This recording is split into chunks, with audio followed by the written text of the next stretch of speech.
Disclaimer: J.K. Rowling owns Hermione Granger, and no one owns algebraic topology. Come Sunday, Harry returned to Hogwarts with Ron and Ginny.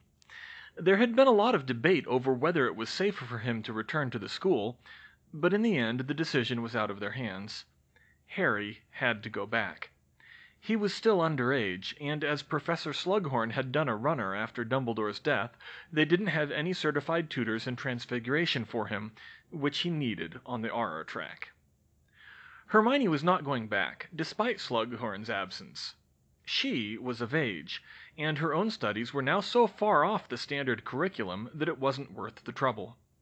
She was nearly doing self-study at this point, with Molly to help with potions and defense, Bill for runes and charms, and getting by on her own for Transfiguration, though Bill and Fleur were happy to help. Alchemy was cancelled. Remus and Tonks had gone to a different safe house together, which surprised her. She hadn't thought they were that much of an item. And Sirius was at a different safe house still, as far as she knew. It was strange having only 5 people at the Burrow, albeit with frequent visits from George and Fred. That would have been plenty for a normal house, but Hermione had never seen the place that empty before. Hermione spent her days studying and researching, jumping from topic to topic, but always with an eye towards helping Harry and defeating Voldemort. She wasn't really even thinking about her arithmancy mastery anymore, although she had several likely projects that would fit on the back burner. She suspected arithmetically breaking down the Horcrux ritual would more than qualify, but she couldn't exactly tell anyone about that. She was hesitant even to include Septima. Inventing new curses and counter-curses was another useful task for her, and she stocked up on reference material. She wasn't hurting for money. She could sell a new jewelry piece every month or two and never have to work a normal job in her life. So she bought a bunch of new textbooks from the dental school's bookstore, which was the only university store she knew to apparate to. She grabbed books on neurology, psychology, pharmacology, surgery, and even, although magic didn't play nice with radiation, radiology, as well as an ICD, a DSM, and a BNF, and besides this, if she saw mention of a curse she didn't recognize in the newspaper or something, she'd make a note to reverse engineer it or design an equivalent. But while she was creating some truly horrific new curses, it wasn't random. There was a method to her madness. After discussing all of her notes on Horcruxes with Bill, they had decided that the best first step to finding a way to cure Harry would be to reverse engineer the Killing Curse. Something that had never been done arithmetically, as it dated back to the Middle Ages, before most arithmancy techniques had been invented. If she could do that, it would give her valuable insight into the magic of life and death, and maybe, just maybe, she could find a way to block it, too. Finding the Horcruxes was another matter. Using discreet methods of communication, Hermione and Bill arranged to meet Harry at Hogwarts on Saturday so that they could investigate the Chamber of Secrets. They had reason to be cautious. They remembered what had happened in the shack. But they had to figure it out sooner or later. It was easy enough to find an excuse for Bill to come to the castle.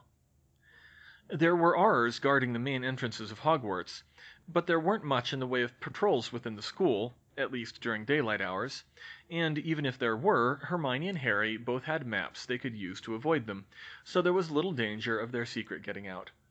They mostly only had to deal with Aurors at the door. "Name and business?" one of the Aurors said. "William Weasley, Cursebreaker," Bill said.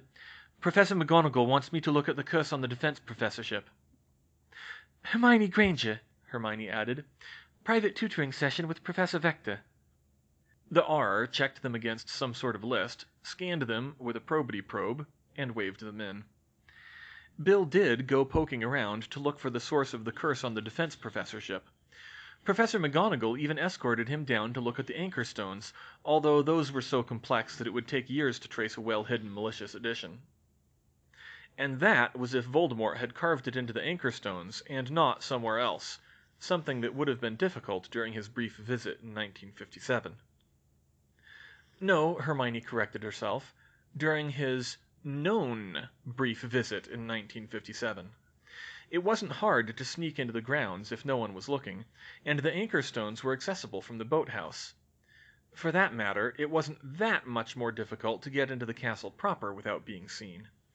Voldemort could have done something after his visit to Dumbledore to curse the position, hide a Horcrux, or any number of other nefarious things.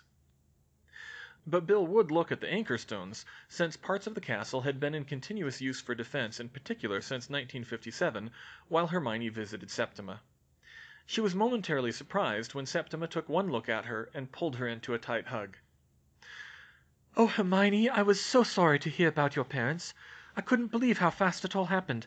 How are you holding up?" she asked. "Oh, that!" Hermione said, with a small smile. She closed the door to Septima's apartment and made sure it was locked. "There's something you should know about that, but I need you to keep it a secret. I faked their deaths." Septima stared at her. "You did what?" Hermione quickly explained about her plan, in less detail than she had to the Weasleys, and especially skimming over the part about the cadavers. As her mentor and friend, Septima deserved to know, and she was amazed at the story.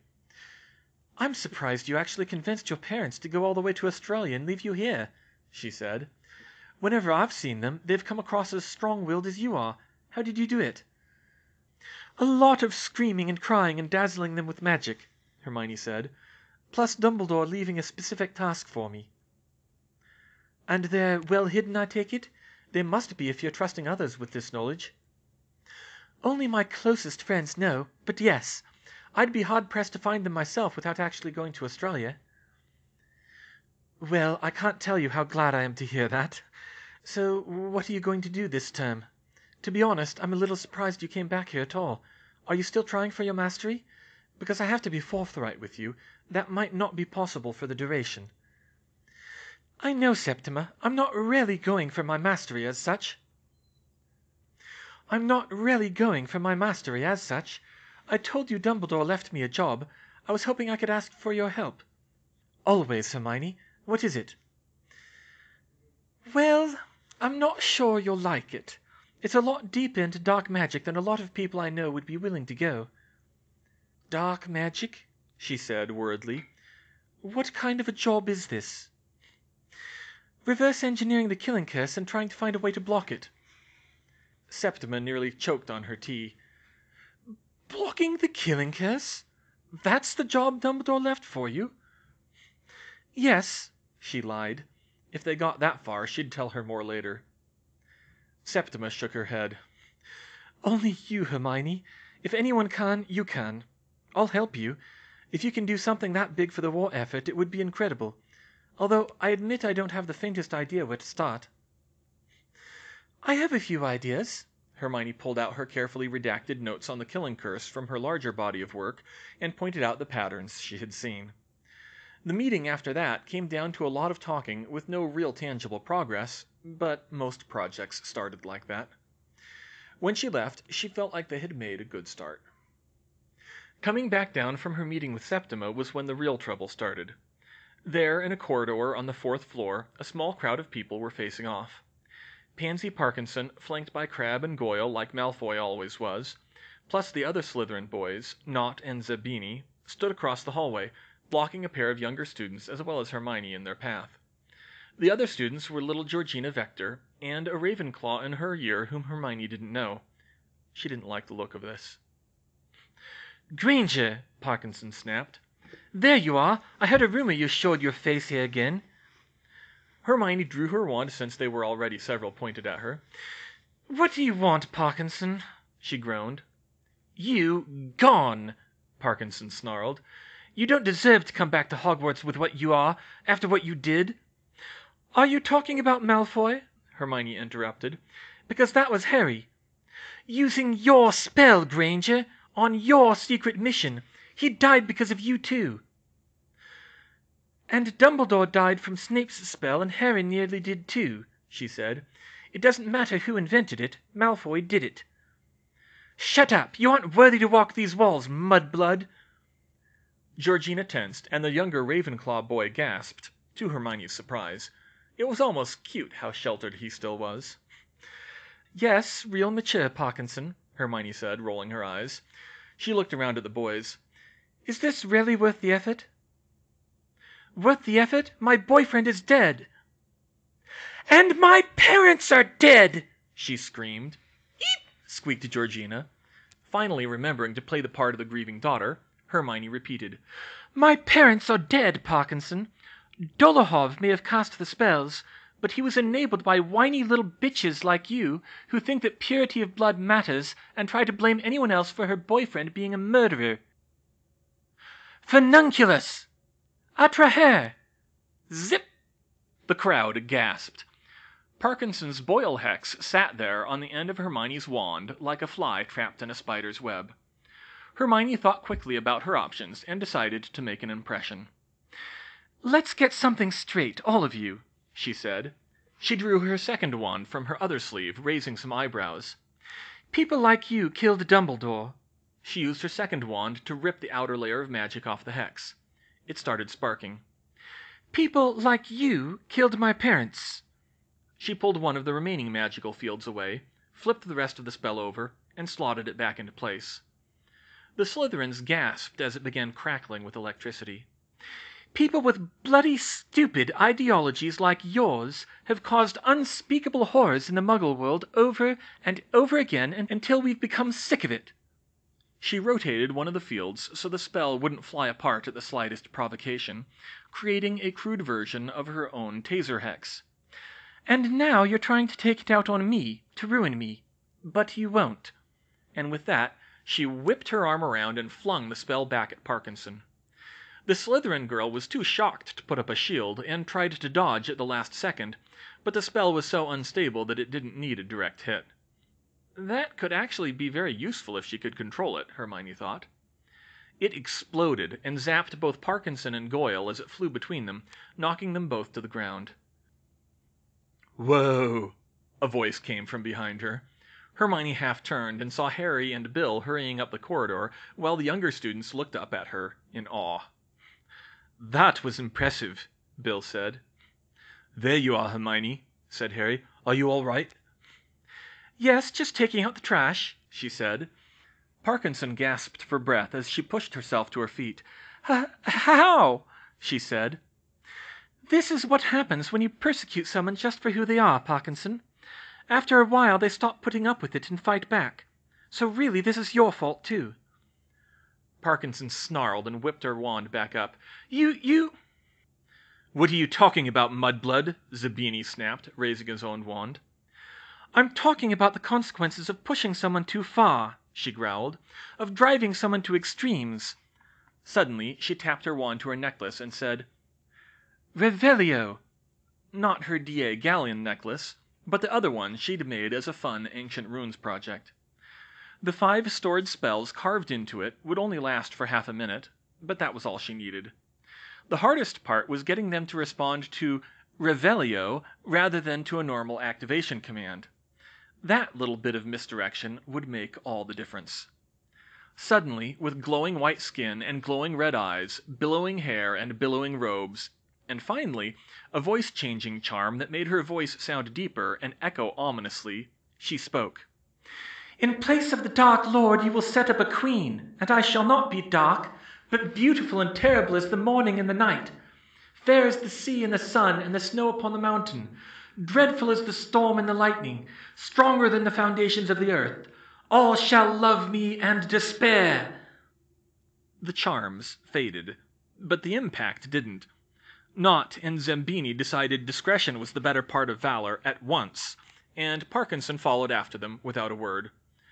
Crabbe and Goyle watched stupidly as their allies abandoned them, took a quick look at each other, and ran for it too.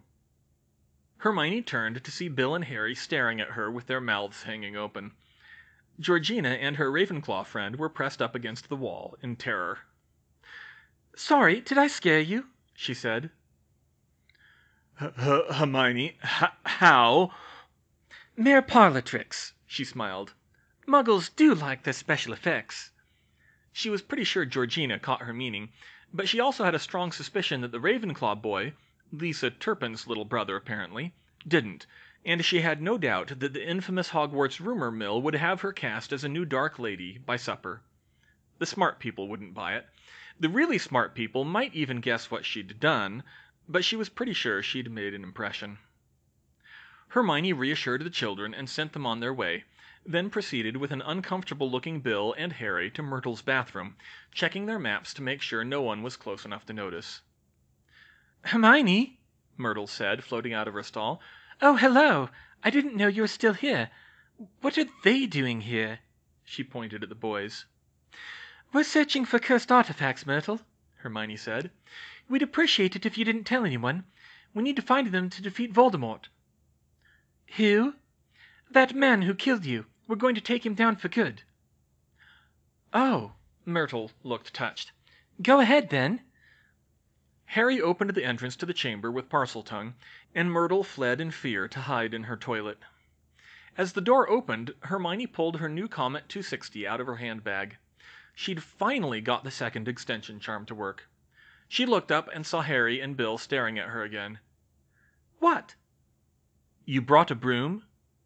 Bill said. "You bought a broom?" Harry added.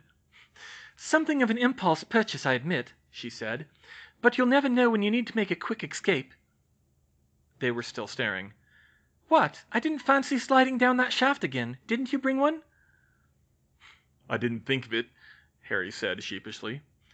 "I brought a coil of enchanted rope," Bill said. "A broom's not so good in such a tight space." Hermione blushed, and just after she'd done her Lord of the Rings routine. "In retrospect, that's probably a better idea." She put her broom away, and the three of them rappelled down the rope to the chamber. She had to steel herself when she saw it in their wand light. The place was as dark and disgusting as ever. Worse, actually, because there were now live rats breeding down here, skittering atop the pile of bones now that there was no basilisk to eat them. The place was fouled by half-eaten corpses and excrement, and all three of them started casting scourging charms everywhere before they touched the floor. The smell alone nearly made her vomit. The rats scattered as they touched down and cast a light around the chamber. They worked slowly, with Bill in the lead and casting most of the spells, looking for dark magic, which was everywhere, but in the tight knot that accompanied a Horcrux rather than the old dark wards that saturated the entire chamber. Hermione and Harry knew enough detection spells to rule out most places and manners of hiding one, leaving Bill to focus on the most devious, so it didn't take that long to search the whole antechamber. They found nothing, which wasn't surprising. The hard part was searching around that old snake skin. Unfortunately, one that was in too bad a shape to be useful for anything. Then Harry opened the main chamber. The basilisk had been reduced to a skeleton, probably what those rats had been eating, given how many of them there were. The main chamber hadn't been fouled nearly as much, though. It was still cold and damp, and held a musty smell that contained a lingering hint of rotting meat. But it was much better than the antechamber. As a skeleton, the basilisk was much less frightening, and looked smaller than Hermione remembered. A little, although Bill warned them the fangs were still dangerous. "It's a shame it wasn't preserved in better conditions," he told them. "In an Egyptian tomb, the skin would have still been usable, and maybe some of the other parts. No one thought to salvage it at the time?" Hermione shrugged, and Harry said, "Well, I was the only one who could get in here, and between people being petrified and Dementors surrounding the school the next year, I guess no one did until it was too late." "Although," Hermione mused as she looked around, "you'd think there'd be another way out. Otherwise, what did the basilisk eat?" "I'd wager it lets out into the lake," Bill said. "You see that sometimes in Indian tombs, more often for Nagas, but I've heard of it for basilisks too. Based on where we are and the design of the chamber, it's the logical answer. If it was hibernating, it would have only had to come out once a year, during summer when the castle's nearly empty. We would have noticed if it was hunting in the forest, but in the lake—" "It would be harder to keep track of," Hermione finished, "and the water would have diluted its death stare." "Yes, although we wouldn't have known that before your studies." They scanned the chamber as well, which took longer. There were a lot of nooks and crannies, plus heavy enchantments laid on the statues. The basilisk skeleton was hard for even Bill to parse, but he eventually pronounced it as clean as a basilisk skeleton could be. There were other rooms attached to the chamber proper. The largest was the basilisk's sleeping chamber behind the huge statue of Slytherin. There were also hidden cupboards in the walls that held empty bookshelves and potions cabinets, but they had long since been looted, perhaps by Slytherin himself, or perhaps by one of his early heirs, who must have attended the school at some point, or even by Voldemort. They found no sign of any Horcrux. "Well, that's it," Bill said. "If there's one at Hogwarts, it's not here." "I still think he would have hidden one here," Harry said. "Well, it's not in this chamber, and it would have to be someplace Dumbledore wouldn't have found it while he was looking for the chamber." "And we don't know where Dumbledore looked," Hermione said. "That's not really the point. It has to be someplace you-know-who wouldn't have expected Dumbledore to look for the chamber. And not a well-traveled area either, or anyone might have noticed. Even narrowing it down, we won't be able to search the whole castle." "I'll talk to George and Fred and try to map out the most likely areas," Hermione said. If we could find the one in that sea cave, I wonder if I could copy its signature to make the mathematician's map find any that are here." Bill's eyebrows shot up. "I doubt it," he said. "It would be dangerous, and it might be someplace that doesn't show on your map. I didn't fully understand what you did, but I'd guess you'd have more luck if your soul-detecting spell pans out." Hermione filed that in the back of her mind. She had quite a few ideas, but no good lead on which direction to go yet. She did have another thought, though. After some consideration, she crouched down next to the basilisk's skull, and, wearing dragon-hide gloves, carefully removed a fang from its mouth. "What are you doing?" said Bill. "Well, think about it. We only have the sword of Gryffindor right now to destroy Horcruxes, and according to Dumbledore, Harry's the only one who can wield it unless another Gryffindor calls it. We know a fang will work, so this will be more reliable." She rummaged through her handbag. "Now, I think I've got an imperturbable box in here for carrying dangerous chemicals. Ah, here it is." "Why would you need to carry dangerous chemicals?" asked Harry. She looked him in the eye. "Do you really want to know?" Harry took a step back. "Probably not." Hermione got stares on the way out of the castle.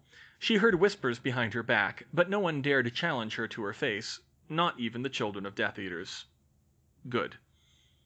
She met with George and Fred a couple of times over the next few days to go over the mathematician's map in detail to rule out as many places as they could where Voldemort could not have hidden a Horcrux. Rooms that were in common use, rooms that had shifted in the last few years, and rooms where excess dark magic would have detrimental effects, like broom cupboards and potion storage, were quickly ruled out. Molly and Arthur provided what help they could without being told why to remember what rooms had shifted since they were in school. It still left a lot of ground to cover. It was the next Friday night when they got the message. It was late. Molly and Arthur were about to go to bed, and only Hermione was likely to stay up very late, when a shimmering lynx Patronus ghosted in through the window with the speed of a meteor to land on the carpet. Molly squeaked in fear as the lynx spoke in the voice of Kingsley Shacklebolt. "The Ministry has fallen. Scrimgeour is dead. Do not reply. You are being watched. Stay behind wards. Be ready to run." The Patronus vanished to horrified silence. Molly moaned. "Oh, Arthur, what do we do?" "Exactly what he said, Molly Wobbles. Sit tight and be ready to run." "But if we're being watched?" "Dad's right, Mum." Bill stopped her. "Snape said you-know-who wouldn't take over overtly. He'll go through a puppet. He has to keep up appearances. I'll go check the wards." "And I will help," Fleur added. "We will be ready for anything." "Scrimgeour is dead," Hermione said absently as they went outside. "I thought we were trying to protect him." Arthur shook his head, still holding his wife. "An old battle-axe like Scrimgeour wouldn't let the Ministry go without a fight." "But we needed him. He's the leader of the government. If he's not there to retake command—" "It would be no different if he'd been deposed or arrested," Arthur said. "It might even be worse, strategically, that is. Easier to tarnish his legacy that way."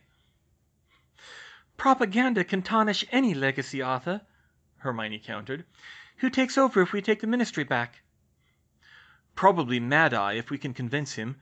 Temporarily only, obviously. But he'll be able to clean up. But we can't think about that until we're stronger. We have to focus on our immediate problems. But the Order's been working for 1.5 years now, and we're worse off than we were before. How can we get stronger? There will be people we can recruit, Arthur said. Others like Scrimgeour, ministry employees and wizards on the street who weren't willing to help when it wasn't that bad. They won't be the best, but they'll make the difference. Arthur, Molly cried, what about Percy? Hermione felt a sinking feeling.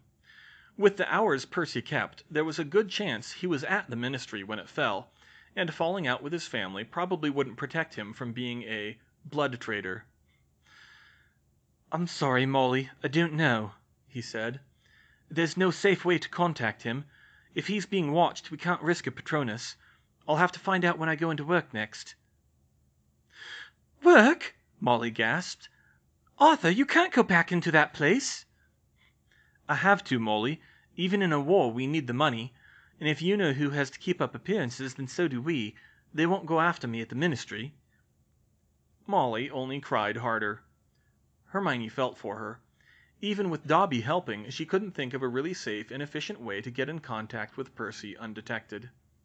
Of course, she had her own family to worry about, and not just her blood family. Harry needs to know, she said. Kingsley might not have messaged Hogwarts. And Ron and Ginny and the twins, Molly said.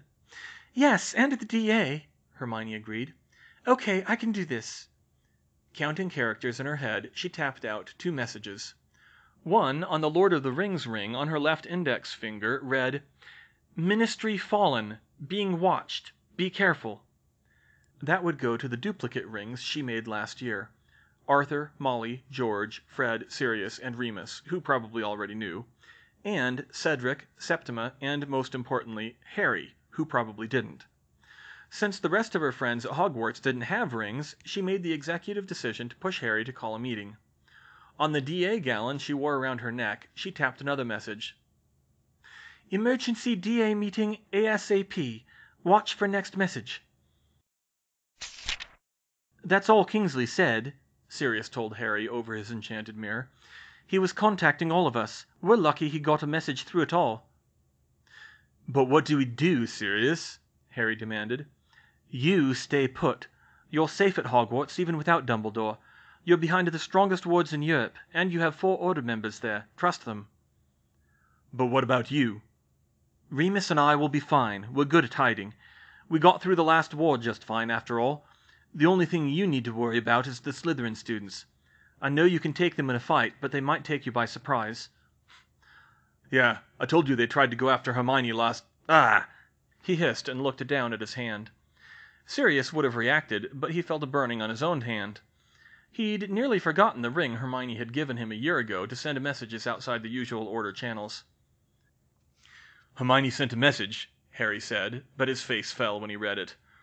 Ministry fallen, being watched, be careful. Yeah, tell me something I don't know, Hermione. Ow! What is it, pup? Sirius asked. And she just did, he said. The gallon necklace she made me, the one for the DA. She sent another message. Emergency DA meeting as soon as possible. Watch for next message. He read off. But we didn't call her. Oh. She's calling the meeting for me. It sounds like she wants you to warn the others, Sirius observed.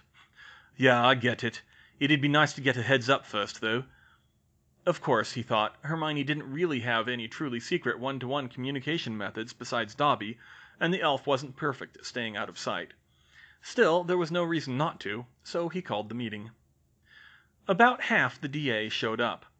Probably most of them had been ignoring their gallons after the DA was de facto disbanded with Umbridge's ousting, but he guessed a lot of them started watching again after Dumbledore's death.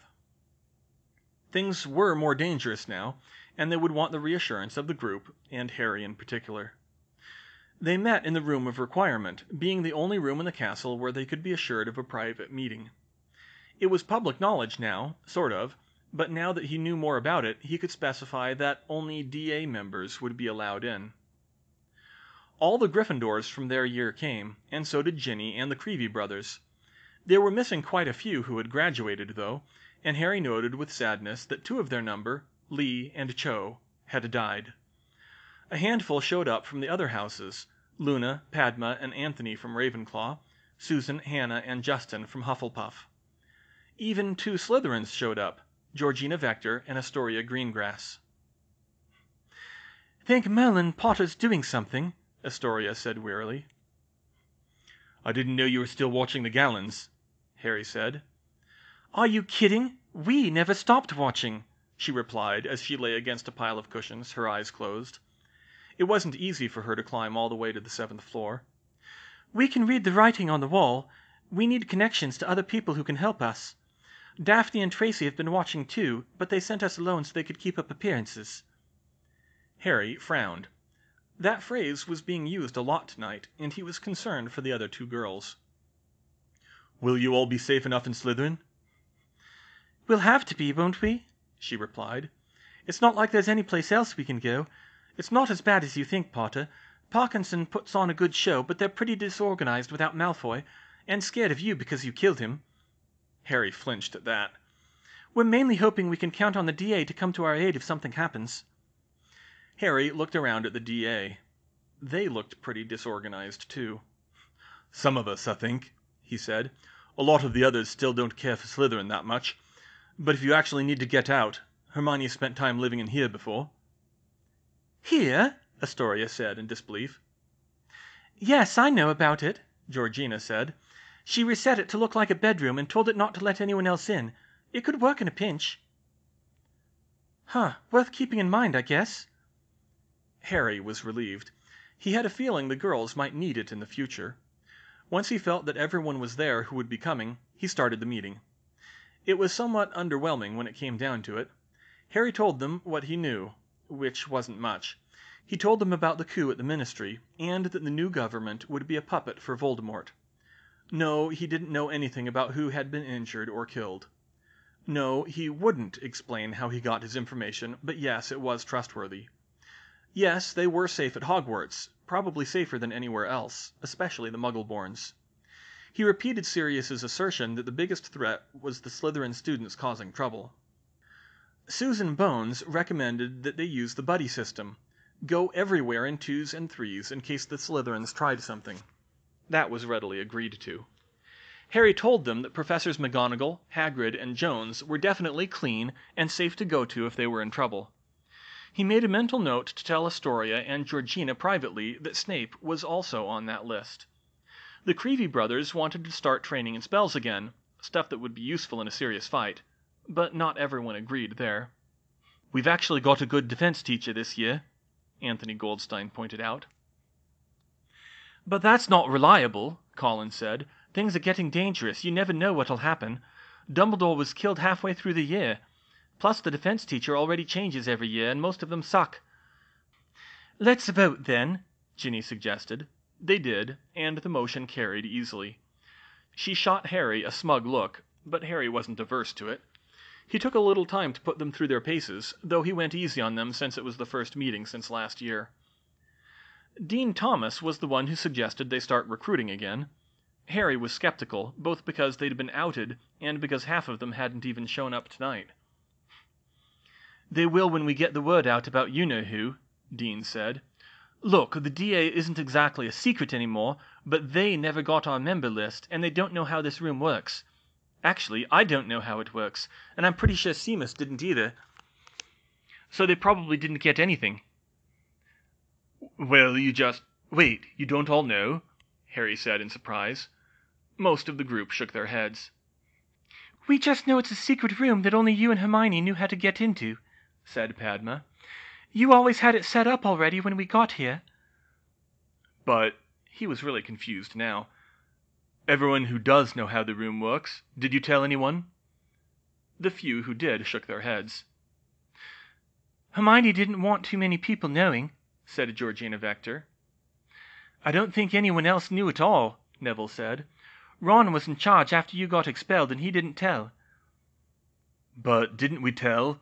He looked around uncertainly. "I don't think it was anyone but me and my brothers and Georgina," Ginny said. "Why does it matter?" "Because Draco Malfoy was practically living in this room all last term. How did he know how to get in?" Silence. No one seemed to know. Most of them hadn't even known that Malfoy was doing something suspicious, and Harry himself didn't know what he'd been doing in the room. True, he couldn't rule out the people who weren't there, but now that he thought about it, he didn't think that they had told anyone else how the room actually worked. Certainly not well enough to keep everyone else out when they tried to spy on him. So how... "Never mind," he said.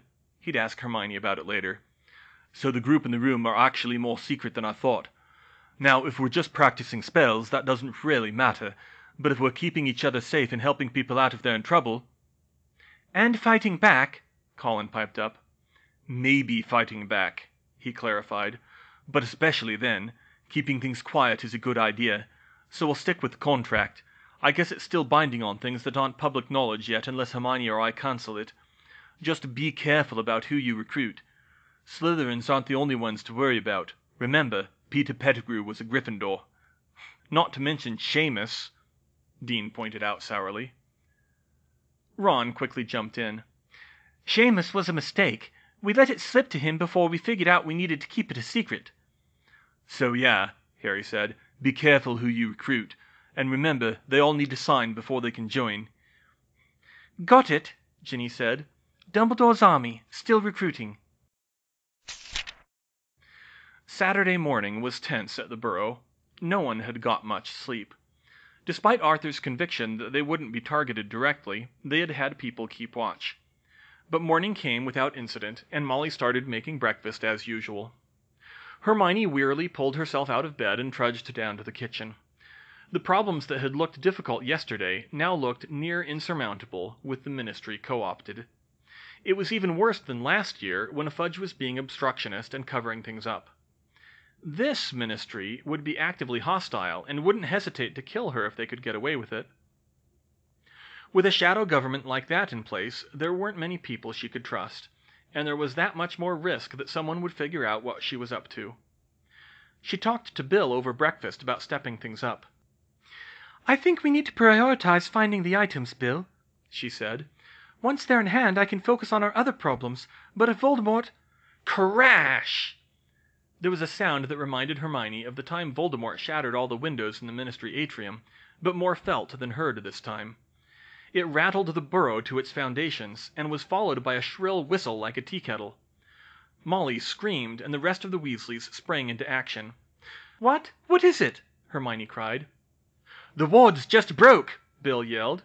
"What? "All of them!" "What? But how?" Boom! The front door was blown off its hinges and crashed into the opposite wall in the living room. It was only luck that all 5 of them were in the kitchen at the time. "Death Eaters!" Fleur yelled. And indeed, 2 of the masked wizards were stomping in the front door. Arthur and Bill ran to the front to protect the women, but the women in the house were all fine duelists too. Hermione was on the front line in seconds, both wands out and casting fast. In response, the Death Eaters were casting fire and explosive curses everywhere, trying to bring the house down around their ears. And with the wards broken, it might not be that hard. The Burrow was practically held up by magic as it was. "We have to get out of here," Bill ordered. "Reinforcements will be coming fast once they realize who they've got."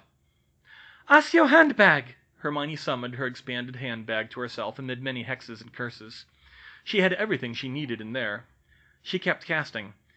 "Zwinger, Extonio, Reducto, Fulmina, Ossificans, Defindo, Dridristab, Carnifex, Confrigo, Photodamasco, Trigeminal Neuralgia, Rigor Mortis."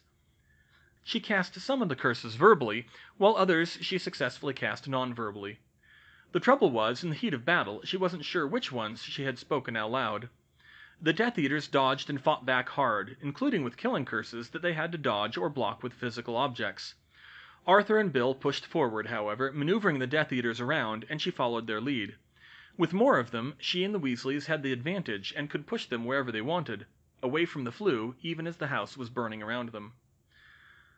Luckily, after Kingsley's warning, the Weasleys also had the essentials packed in expanded trunks ready to go.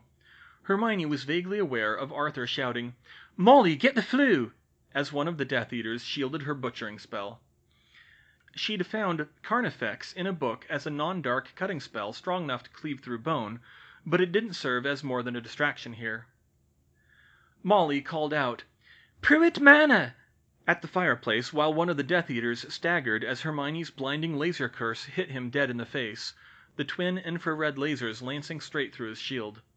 The corneal burns would leave him blind as a bat for 3 days. But even through the noise of battle, they could hear the cracks of more Death Eaters apparating in. Molly and Fleur dove through the flue, and Bill shoved Hermione in after them just as her last curse grazed a Death Eater's arm.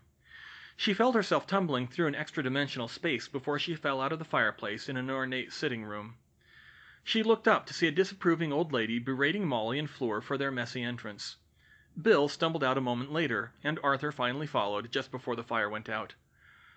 "Goodness gracious!" the old woman said. "What is all this mess?" "I was trying to tell you, Auntie Muriel. We were attacked," Molly snipped back. "The wards at the burrow came down, and Death Eaters showed up and tried to burn the place." "The wards came down?" Auntie Muriel said incredulously. "What kind of slipshod wards did you have on that house? Couldn't afford proper ones, could you? I always told you that boy would come to trouble." "That boy is my husband, Auntie," Molly cut her off. "The problem wasn't the wards," Hermione cut in. "It's much worse. The amount of power it would take to smash through them like that is astronomical. It would take a ley line convergence with... Bill, I haven't studied much geomancy. What kind of power are we looking at?" "It would take a stronger ley line convergence than the one in the town with us specifically within its area of influence, which is a short list. But I can save you the trouble. I'm pretty sure that was a taboo curse, and it would have had to come from the Master Control Circle at the Ministry." "A taboo curse? What's that?" "It's a curse that detects when a certain word or name is said. It originated in Polynesia. Out there it could cover a small island easily. I've never heard of it being used on an area as large as Britain, but if they have the Ministry, they can control the entire ley line network to do it." "I don't understand," Hermione said. "What does that have to do with the wards?" "It detects the name being said anywhere," Bill insisted, "through any wards. If it's fueled by a powerful ley line convergence, it'll just smash through them to get the information." Hermione gasped. "Any wards?" "Any," he nodded. "It won't break Fidelis because it's ritual magic that deflects magic around it, and unplottability runs on the national network too, but it'll still give a general location for both of them, and it'll shatter damn near anything else." "What about Hogwarts?" Molly said fearfully. "Hogwarts is safe, Mum. It's built on a stronger convergence than the Control Circle." "But what set off the taboo?" Hermione said, and then she paled, and her heart started racing. "Oh God, oh God, oh God! I said you know whose name, didn't I?" Bill nodded sadly. "I'm sorry, Hermione. With the way you know who is about his name, that has to be what it was." Hermione slumped to the floor. This was too much. The Weasleys had welcomed her into their home, and she got it burnt to the ground. "I'm sorry," she choked. "I'm so sorry." Arthur knelt down beside her. Hermione, it's not your fault. The Death Eaters are the ones who did this." "I was the only one there who says his name, though." "And you were only doing what Dumbledore always said we should all do. If he'd got his way, the taboo would have been useless." "Your house, though."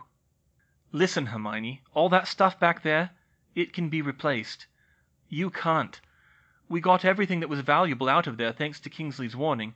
It's going to be okay." "Are you mad?" Muriel jumped in. "You're telling me this foolish girl doesn't have the sense not to say you know whose name?"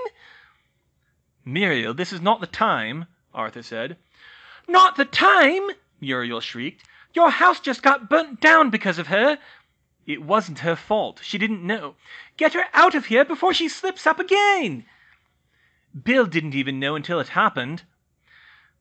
"But at least he has sense. Send the little hussy to her delinquent boyfriend." "Don't you talk about Hermione and George like that," Molly shouted. "I won't have a threat like her in my house." "Silencio!" Everyone stopped, and turned, to see Hermione standing, and shakily pointing her wand at her own throat. No one spoke. Presently she put it away. then rummaged through her handbag and pulled out a stack of index cards and a ballpoint pen. Calmly and silently, she wrote a message and passed it around the group. There, now let's discuss this like civilized adults. Muriel's right. I need to break the habit.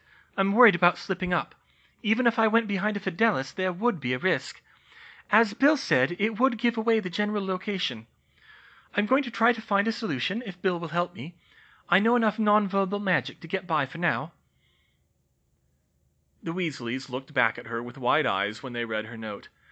Hermione, Molly said, you don't need to silence yourself for us. We trust you. She shot a glare at Muriel to keep her from contradicting her. Hermione shook her head and started writing another message. This time she paused in the middle to think about her wording. She finally settled on. Thank you, Molly, but I don't trust myself just now. It's a Muggle trait to say what needs to be said, if that makes sense. They would agree with Dumbledore that refusing to speak a name, or refusing to speak an uncomfortable truth, only makes things worse. I don't like the fact that the opposite can be true in the wizarding world, but I don't have time to relearn it now. This is the best way. Well, that's still very gracious of you, Hermione, Bill said. I'm not sure what kind of solution you think we can find, but I'll help if I can. Muriel voiced a grudging agreement. Hermione nodded her thanks. Another thought struck her, and she quickly tapped out a message on her ring. Taboo on you-know-whose name. Do not say. As explanation, she wrote another note. I think Sirius, Remus, and Harry are the only other ones who normally say you-know-whose name. Maybe Ginny, but I don't think she says it much. Now, they'll be warned. That's good, Bill said. I should have thought of that. I was setting up a cabin as an emergency retreat for Fleur and me, but Remus is the secret keeper. I'll have to try to get more details to him. If he's at more risk than we are, it could be a problem. Hermione, Arthur said, if I may ask, what was that last spell you used back there? It sounded unusual. Hermione made an exaggerated sighing motion to get her point across and explained. Rigor mortis. It's not what you think. Well, it works by the same mechanism, but it doesn't kill the tissue. It binds the muscle fibers together so that the area where it strikes becomes as stiff as a corpse for a day or two. Honestly, it's not as powerful as my ossifying curse, but it's easier to cast and doesn't seem to have been thought of before. I built it from a hairstyling charm that never worked quite right. That's frankly a little disturbing, but I understand, Arthur said. So what do we do now? Asked Fleur wearily. We are safe for now, but if the Ministry has fallen, what can we do from here? There was silence for a moment, and Arthur said, We keep fighting, Fleur, as any way we can. Hermione seems to have a plan already. Hermione nodded and wrote a short message. Viva la Resistance!